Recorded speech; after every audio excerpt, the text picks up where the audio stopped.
matin. Voilà pourquoi nous avons eu le temps Yakoubé Telabino et Solo Yango. On va marquer une pause pour parler, pour prendre diverses rubriques. Où Zaranaka antenne matinale Oyo pour nous permettre de bisoto. Tout est peu mon maramou, c'est ça. La connaissance, c'est quelque chose de très bien. Matézo Lombote. Mote bon mboka Charlie Asifa, mote na maman ministre, maman Christelle. Bébé comment ministre point.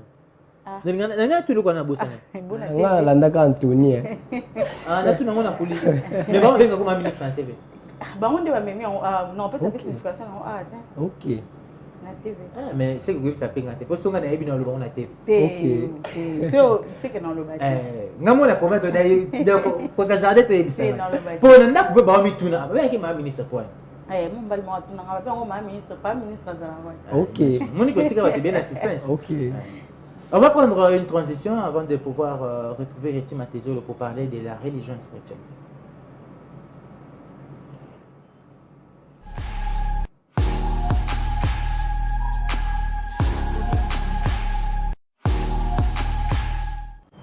Revenons sûrement après cette transition. Reti Matezolo, tout le Belani. Donc aujourd'hui, nous allons parler du protestantisme. Donc on avait déjà commencé avec le courant du christianisme. Hier, on a parlé du catholicisme et aujourd'hui, j'aimerais parler du protestantisme. Le protestantisme est l'une des principales branches du christianisme avec le catholicisme et l'orthodoxie. Et c'est vraiment un mouvement qui est largement étendu. Et le protestantisme est l'ensemble des églises qui sont issues de la réforme. Donc lorsqu'on parle de la réforme, nous voyons les protestants au fait.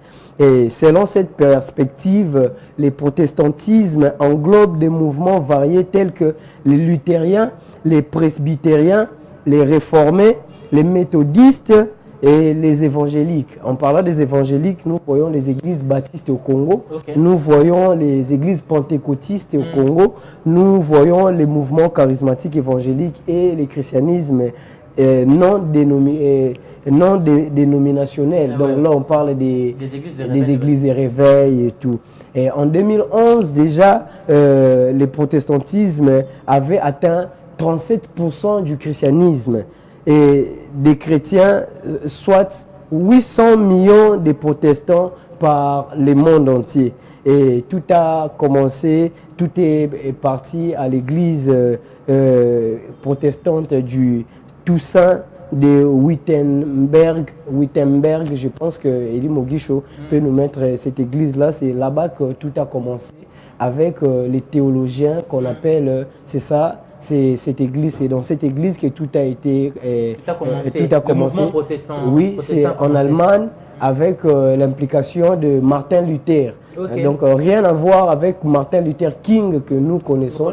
C'est une autre Martin Luther Moussoussou. Je pense que on va parler de lui bientôt. Là, on va vraiment faire les portraits sur lui, essayer un peu d'expliquer là où il est né et tout.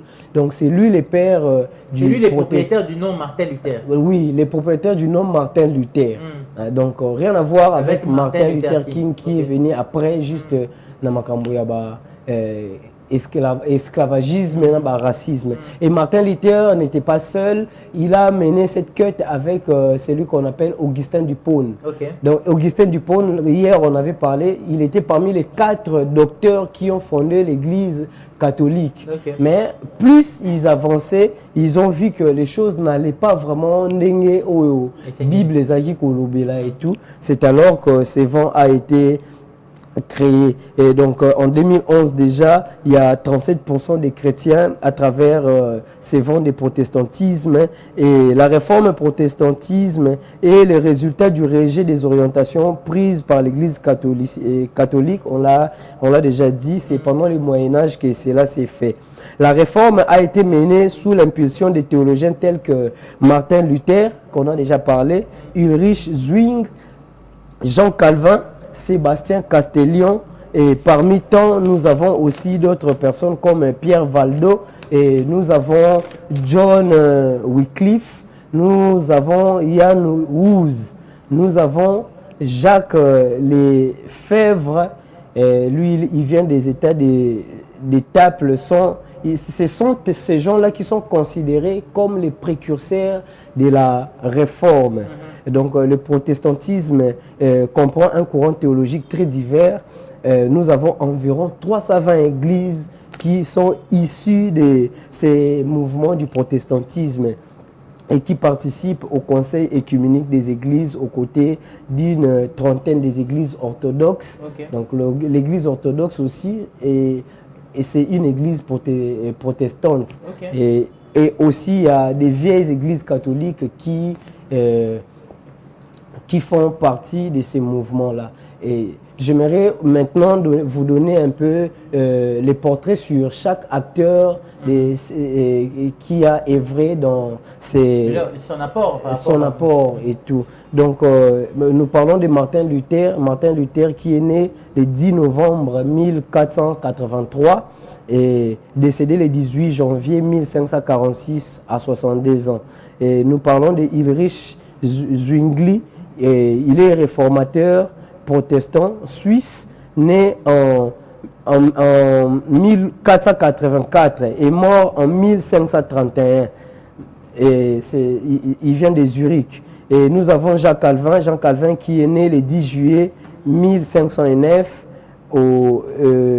à Noyon et mort le 27 mai 1564 à Genève. C'est un théologien français, Jean Calvin.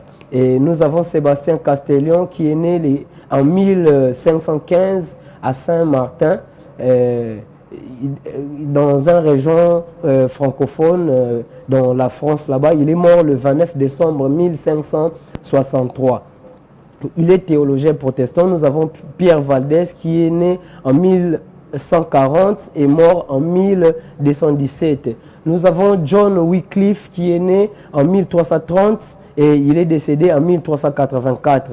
Et Jan Hus qui est né en 1372 et mort en 1415. Enfin, nous avons Jacques Lefebvre d'Étaples. Il est théologien et humaniste français, né en 1450 à Étaples, dans les pas des collines de Calais, et mort en 1536 à Nérac. Ce sont là les acteurs qui ont fait qu'aujourd'hui nous puissions avoir du protestantisme. Il est important, hein, il y a une histoire. Il y a un catholique, il y a un protestant, il y a un orthodoxe. Il est important de pouvoir historique, ça peut aussi te permettre de faire la foi, et surtout en termes de mentors. En termes de mentors, aux mentors, il y a bien, il y a là des fois nous les faisons parce que les fanatisme, tu es souvent avec la personne, pour moi on appelle que tu les considères, mais s'il faut vraiment avoir une idéologie par rapport aux sciences que nous avons ou encore aux religions que nous avons, nous devons nous inspirer de la source. Donc ces gens ici, ce sont des personnes qui sont sources dans le protestantisme. Merci beaucoup à toi, Reti Matezolo. Il est toujours important, il est toujours heureux au plateau lorsqu'il s'agit de cette rubrique religion et spiritualité. Parce que là, d'abord, dans la religion, toujours apprendre à bloquer belé, précurseur en termes de bateau, refondation, il y a chaque, on dirait quoi, chaque secte ou encore chaque religion, et jusque là, tout ça, dans le cas du christianisme, tout passe dans le christianisme, donc, je pense qu'on va en parler le lundi parce que demain déjà. Demain c'est vendredi. Demain c'est vendredi. Et donc on va parler du christianisme orthodoxe et puis après nous allons chuter pour parler de l'islam et ses compartiments. Donc c'est important, donc prenez rendez-vous avec nous, surtout dans cette rubrique religion et spiritualité, pour effondrer mon mécanicien, effondrer mon macambo, effondrer moi. Oui ngana zalaka église de réveil ngo euta wapi euta likole ko na se église de réveil, c'est parmi courant, il y a protestantisme, donc prenez toujours rendez-vous avec nous pour voir savoir un peu plus par rapport à la religion et à la spiritualité. C'est ça. Voilà. Quelques dédicaces avant de... Je tiens un grand merci à ma mère, maman Jeanne Vindou, à toute ma famille, la famille Kunku, et un grand merci à Eli Moguicho. Je dis un grand merci au pasteur David Lila à Chicago, Kassil Choulissour et à Kassil Makiese à Chicago, pasteur Eric à Chicago, et à mon père spirituel et révérend pasteur Mike Alamba et au prophète Michael Bahati, Mama Gimbayo na Canada, na Pesio Mbote. Merci beaucoup, c'était donc Reti Matezolo. On va prendre encore de la musique pour revenir cette fois-ci, je crois, pour prendre la toute dernière rubrique qui sera la culture. On va prendre la chanson de NASA. Les titres, c'est Dose. Hein? Ouais, on va